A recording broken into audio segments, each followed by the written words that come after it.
ഭരണഘടനാപരമായി ജനങ്ങൾക്ക് ഗവൺമെന്റ് നൽകിയിട്ടുള്ള ഒരു അവകാശത്തിന്റെ മേൽ ഒരു എംഎൽഎയുടെ ഒരു മന്ത്രിയുടെ ധിക്കാരപരമായിട്ടുള്ള നടപടിക്കെതിരെയുള്ള പ്രതിഷേധ സമരത്തിന്റെ തുടക്കമാണ്. പത്തനാപുരം എന്നല്ല, കേരളത്തിലെ എല്ലാ റോഡുകളുടെയും നിർമ്മാണ പ്രവർത്തനം നിങ്ങൾ നോക്കുക. ഒരു ഉദ്ഘാടനം നടത്തിയതിനു ശേഷം സമയബന്ധിതമായി തന്നെ ആ റോഡ് പൂർത്തീകരിച്ചതിന് ശേഷം അത് ജനങ്ങൾക്ക് വേണ്ടി തുറന്നു കൊടുക്കുന്ന പ്രക്രിയയാണുള്ളത്. എന്നാൽ ഈ റോഡിന്റെ ഉദ്ഘാടനം കറവൂർ മുതൽ ഏനാത്ത് വരെയുള്ള റോഡിന്റെ ഉദ്ഘാടനം 5 തവണയാണ് നടത്തിയത്. 70 കോടി രൂപയിലധികം ചെലവഴിച്ച് നിർമ്മിക്കുന്ന ഈ റോഡ് ജർമ്മൻ സാങ്കേതിക വിദ്യയിൽ നിർമ്മിക്കുമെന്ന് പറഞ്ഞുകൊണ്ടാണ് തുടക്കം കുറിച്ചത്.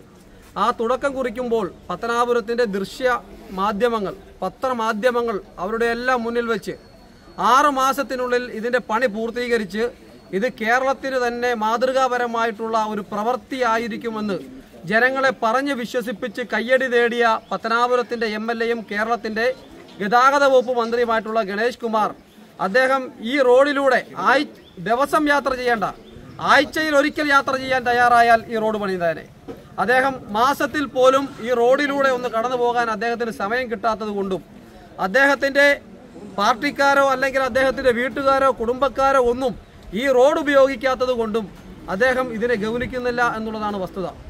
ഈ പണി തുടങ്ങുന്നതിന് സമയത്ത് ഈ പണി കരാറെടുത്തിരിക്കുന്ന ആളുകളുടെ കയ്യിൽ നിന്നും കമ്മീഷൻ വാങ്ങിപ്പോയതല്ലാതെ ഇതിന്റെ എന്തെങ്കിലും പുരോഗതിയെക്കുറിച്ച് ചർച്ച ചെയ്യുന്നതിന് ഒരു മീറ്റിങ്ങുകൾ പോലും ഇതുവരെ കൂടിയിട്ടില്ല. ഇത് 3 പഞ്ചായത്തുകളിലൂടെ കടന്നു പോകുന്ന റോഡാണ്. ഈ 3 പഞ്ചായത്തുകളെ ഏകോപിപ്പിച്ചുകൊണ്ട് ഇതിന്റെ PWD ഉദ്യോഗസ്ഥരെ വിളിച്ചു വരുത്തിക്കൊണ്ട് സമയബന്ധിതമായി ഇത് പൂർത്തീകരിക്കണമെന്ന് പലതവണ ആവശ്യപ്പെട്ടിട്ടും ഗണേഷ് കുമാറിന് ഇതൊന്ന് തിരിഞ്ഞു നോക്കുന്നതിനുള്ള സമയമില്ല എന്ന് മാത്രമല്ല, പുന്നലയിലൂടെ കടന്നു പോകുന്ന ഈ റോഡ് ഇളക്കിയിട്ടിട്ട് 1 വർഷം പിന്നിടുകയാണ്.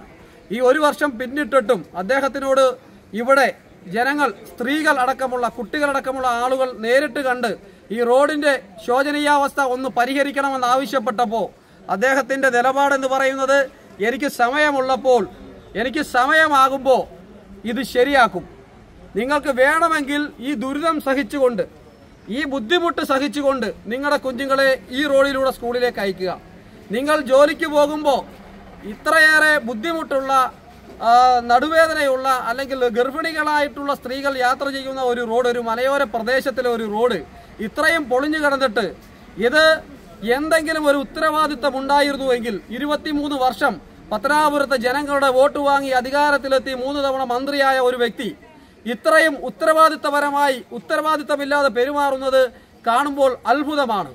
പാവപ്പെട്ട ജനങ്ങളെ പറഞ്ഞു വിശ്വസിപ്പിക്കുന്ന, സിനിമയിൽ കാണുന്നത് പോലെയുള്ള പഞ്ച് ഡയലോഗുകൾ അടിക്കുന്ന ആ ഒരു സമീപനം മാത്രം ഈ പത്തനാപുരത്തുള്ള ജനങ്ങൾക്ക് നൽകിക്കൊണ്ട് അദ്ദേഹം പറയുന്ന ഒരു കാര്യവും സമയബന്ധിതമായി പൂർത്തീകരിക്കാതെ മുന്നോട്ട് പോവുകയാണ്. പത്തനാപുരത്തുള്ള, പുന്നലയിലുള്ള, കറവൂരുള്ള സാധാരണക്കാരന്റെ യാത്ര ചെയ്യുവാനുള്ള അവകാശത്തെ ഇനിയും ധിക്കരിച്ച് ഇനിയും മുന്നോട്ട് പോയാൽ എത്ര വലിയ മാടമ്പിയായാലും, എത്ര വലിയ മന്ത്രിയായാലും, എത്ര വലിയ MLA ആയാലും ആ MLA താഴെ ഇറക്കുന്നു. ഇതെല്ലാം ഒരു PR വർക്കാണ്, ഇതെല്ലാം ഒരു തട്ടിപ്പാണ്. ഇത് തട്ടിപ്പെന്ന് പറയുമ്പോൾ ഗണേഷ് കുമാറാണ് തട്ടിപ്പ് കണ്ടുപിടിച്ച കേരളത്തിലെ MLA എന്ന് പറയുന്നത്. ഈ ഒരു തവണ അല്ലെങ്കിൽ ഒരു കാലഘട്ടത്തിൽ തട്ടിപ്പ് നടത്തിയതിന്റെ പേരിൽ മറ്റുള്ള ഒരാളുടെ ഭാര്യയെ തട്ടിയെടുക്കാൻ ശ്രമിച്ചതിന്റെ പേരിലാണ് കരണക്കുറ്റിക്ക് അടിവാങ്ങി മന്ത്രിസ്ഥാനം നഷ്ടപ്പെട്ടത്.